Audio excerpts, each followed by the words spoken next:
آپ مکہ میں فاتحانہ داخل ہو رہے ہیں اور 18 برس ابو سفیان نے ہر قدم پہ آخری حد تک جانے کی کوشش کی ہے، اور آپ اعلان فرماتے ہیں جو ابو سفیان کے گھر میں پناہ لے گا اس کو کچھ نہیں کہا جائے گا۔ 18 برس جنہوں نے انتہا کر دی ہے وہ حرم میں کھڑے ہیں، آپ بیت اللہ کے دروازے کو یوں پکڑ کے کھڑے ہوئے ہیں، چوکٹوں پہ ہاتھ رکھا ہوا ہے، میں اب کیا کروں گا؟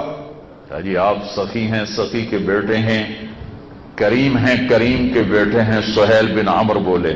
آپ نے کہا اچھا، جو میرے بھائی یوسف نے اپنے بھائیوں کے ساتھ کیا تھا میں بھی یہی کرتا ہوں، جاؤ میں نے معاف کیا۔ تثریب بڑا خوبصورت لفظ ہے۔ تثریب کا مطلب ہے کہ آپ پر الزام ہی کوئی نہیں تو سزا کیا دو۔ اللہ اکبر، آپ پر تو کوئی الزام ہی نہیں، میں سزا کیا دوں، جاؤ موج کرو۔ عثمان بن ابی طلحہ جن کے ہاتھ میں چابی تھی بیت اللہ کی، آج بھی ان کی نسل میں، ایک دن آپ نے کہا بھائی عثمان دروازہ کھول دو، میں بیت اللہ میں اندر جانا چاہتا ہوں۔ کہا جاؤ، تیرے لیے دروازہ کھولوں گا۔ تو آپ نے فرمایا پھر وہ کیا دن ہوگا جب یہ چابی میرے ہاتھ میں ہوگی؟ کہ قریش وہ دن کبھی نہیں دیکھیں گے کہ تیرے پاس چابی ہو۔ مکہ فتح ہو گیا، عثمان بن ابی طلحہ چھپ گئے، تو آپ نے حضرت علی سے فرمایا اسے ڈھونڈ کے لا، اور چابی لے گیا۔ عثمان بن ابی طلحہ کو حضرت علی نے جا کے ڈھونڈا، چابی اس سے قبضے میں کی اور اس کو کھینچ کے لائے اللہ کے نبی کے سامنے۔ آپ کے ہاتھ میں ایسے چابی، یوں سمجھ ایسے چابی آپ کے ہاتھ، اور عثمان ایسے کھڑے۔ آپ نے کہا عثمان، وہ اوپر ہی نہیں دیکھ رہے، عثمان یہ کیا ہے؟ اچھا حضرت عباس ساتھ کھڑے تھے، چاچا، کہنے کہ یا رسول اللہ چابی ہمیں دے دیں، اپنے گھر کو دے دیں چابی، بنو ہاشم کو چابی دے دیں، پانی پلانا ہمارے ذمے، کھانا کھلانا ہمارے ذمے، چابی بھی ہمارے پاس آ جائے۔ آپ چاچا کی بات سن رہے ہیں اور اپنے گھر میں عزت جا رہی۔ عثمان یہ کیا ہے؟ وہ چپ، کہ یہ وہی چابی ہے جو تو نے کہا تھا کہ قریش وہ دن کبھی نہ دیکھیں گے، یہ لے تجھے اللہ کا نبی دے رہا ہے، قیامت تک تیری نسل میں رہے گی، باہر نہیں جائے گی۔ ابھی عثمان نے کلمہ نہیں پڑھا تھا، کلمہ بعد میں پڑھا تھا۔ یہ کہاں سے نفرت لائے ہو بھائیو، یہ کہاں سے نفرت لائے ہو؟ اور وہ بھی چلو سیاست کے نام پر تو ہمیشہ دنیا لڑتی چلی آئی، دین کے نام پہ نفرت، دین کے نام پہ نفرت، اور وہ بھی اس حد تک کافر،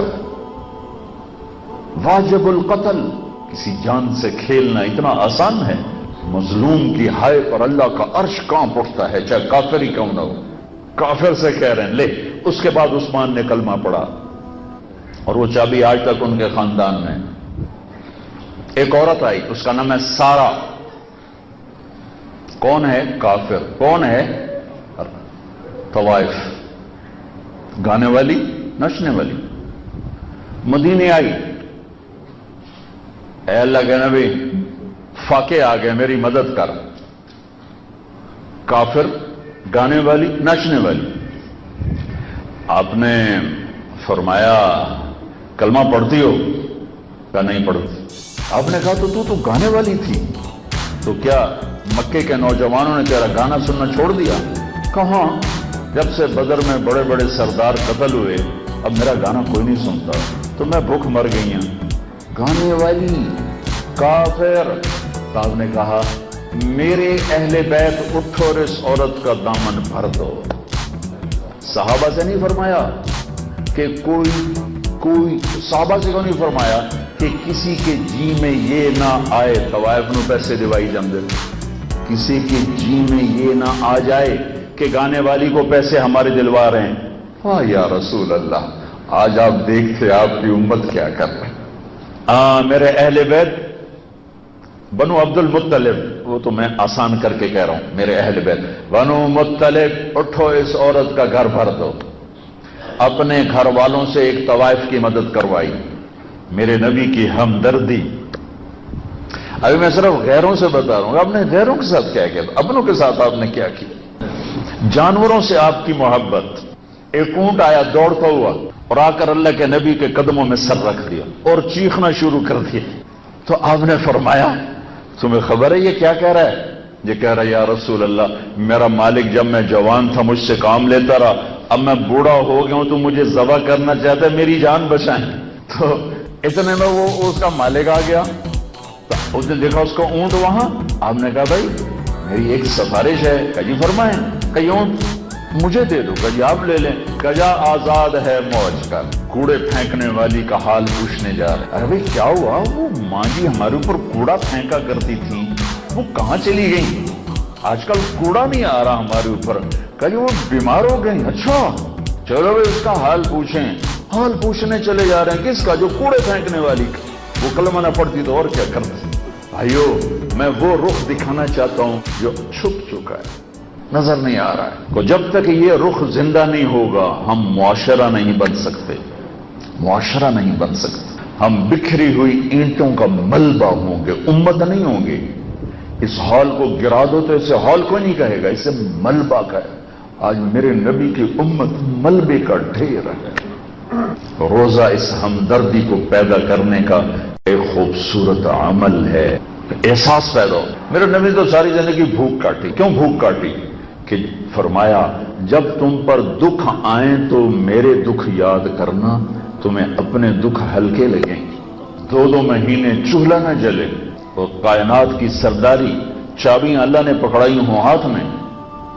باغ میں داخل ہوئے، کھجور اٹھا کے کھانے لگے، کوئی کانٹ ٹوک گیا، کوئی طوطا ٹوک گیا، وہ گری ہوئی کھجور۔ تو ساتھ ایک صحابی ہیں عبداللہ بن عمر، ان سے فرمایا عبداللہ تو نہیں کھاتا؟